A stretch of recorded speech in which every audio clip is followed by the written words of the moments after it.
Today in this video, I'm going to show you how to use one of the two techniques that are really important in watercolor, which is wet on wet. So we're going to dive into the different techniques you can use with wet on wet, when you would use it, and how it can help you make your florals stand out. So let's dive right in. Wet on wet, it basically means that your paper is going to be wet already before you apply wet paint to it. And so there's lots of different ways you can use this technique. I'm going to show you a few different ways that you'll be using it and then how it pertains to watercolor florals. So I'm just priming my brush, getting it nice and wet, making sure I take off the excess on the side of my jar. I'm adding wet paint here to this paper, and then what we're going to do is clean the brush off, still wet, grab some more wet paint. This time let's try some of this yellow here. This is Pencils Down.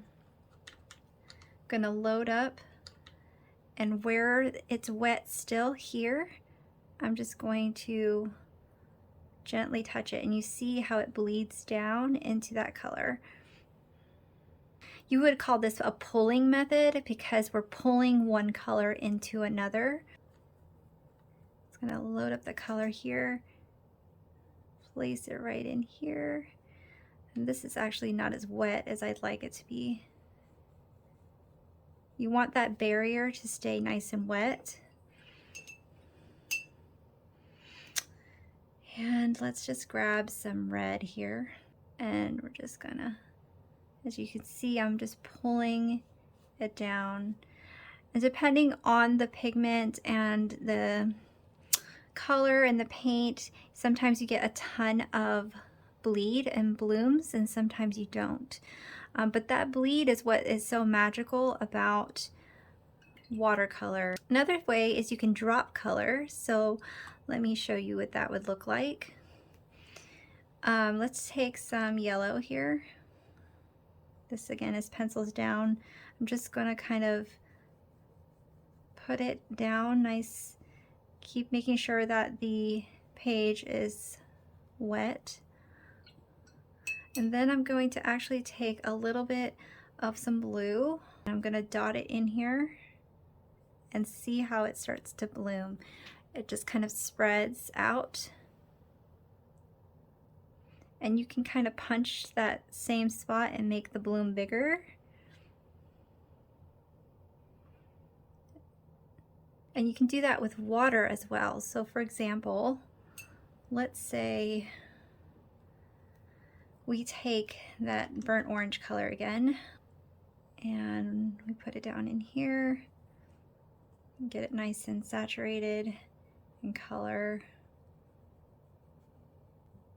And let's see what happens when we just add water to this.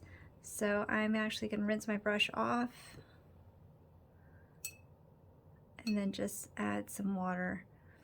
So I'm just going to drop some water droplets, and you can see how it pushes that color out, and you get more of a highlight in that spot where the water is. Put some raindrop roses here,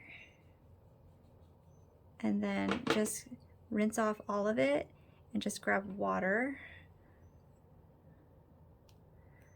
and just coming in here and pulling this color down. If you have too much water, you can always dry off your brush and soak it up with a dry brush. And you can see I'm pulling that off here. Let's just play around with the primary colors. So I'm just going to grab some yellow here, and I'm just going to create a wet circle right here. And while it's still wet, so with wet on wet, you want to kind of work fast because you don't want it to dry. It's another reason why you want really good quality paper, because good paper, watercolor paper, is going to let it stay wet longer. So here I'm just going to start barely touching. Just playing with those boundaries. letting the colors bleed how they want.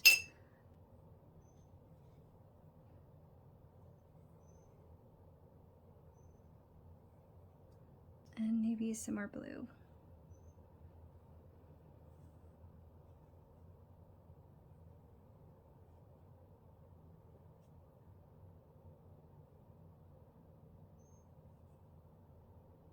Just letting those colors kind of bleed in.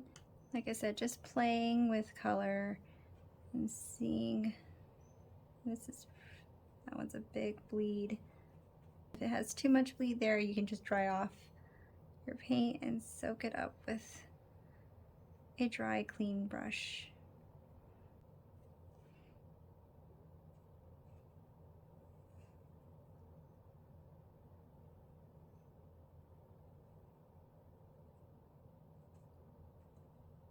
Okay, so just playing around. If you're doing this for florals, let me just show you some examples of how I use it. For example, I like to play around with white florals, and the way I do that is by creating a center of the flower with a dark color. So example, I got this blue here. I'm gonna do like more like a Black-Eyed Susan, except this time we're just gonna play around. And I just take this wet brush, and it's just got water pretty much on it. There's no real pigment on this brush, and I'm just gonna barely touch it and start dragging that center color out. So while it's still wet, I can pull that color outward.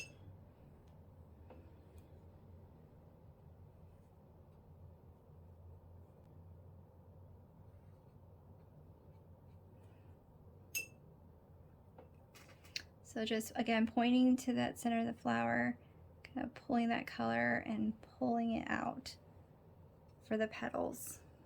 If you want those petals to kind of stand out a little more, you can take a little bit of that color at the tip of your brush while it's still wet and just kind of let it bleed where it's wet.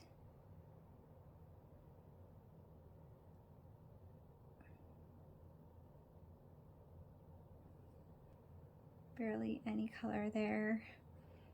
And you can kind of use your brush to move that color around a little bit if you want. Just playing with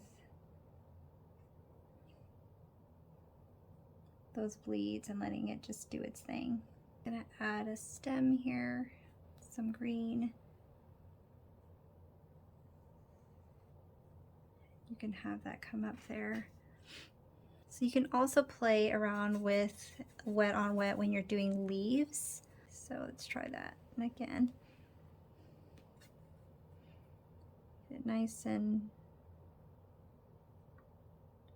wet, and really quickly grab that blue and stick it in there.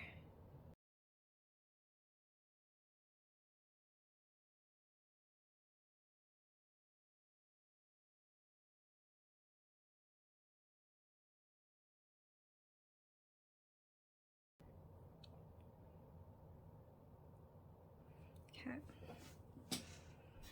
And there you go. Let's do some more petals on this side here, just to kind of give you an idea of what you could do.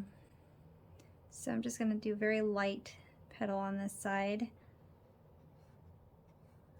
And while it's still wet, you can grab some color and drop it in to the center.